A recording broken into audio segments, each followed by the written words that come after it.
Welcome to Burlap Teachers. Enjoy the video.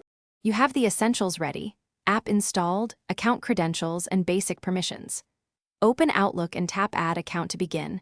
Enter your email and pick work/school or personal.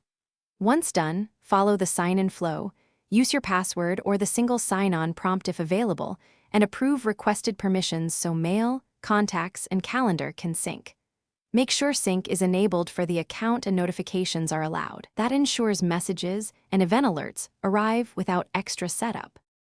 Once your inbox appears, optimize how you work. Enable focused inbox and configure swipe actions so archiving, deleting, or scheduling takes one gesture.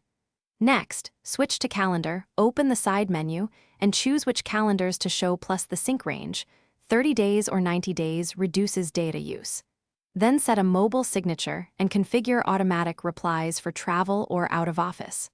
Also, make sure per account notification tones are distinct so you instantly know which account a message belongs to.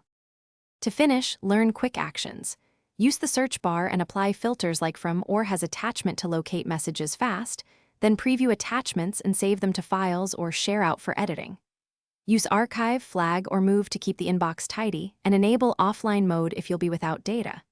If something breaks, sync fails, or mail won't send, open Settings, tap the account, toggle sync off then on, and force a manual sync. That resolves most issues. Thanks for watching. Consider subscribing if this video helped you.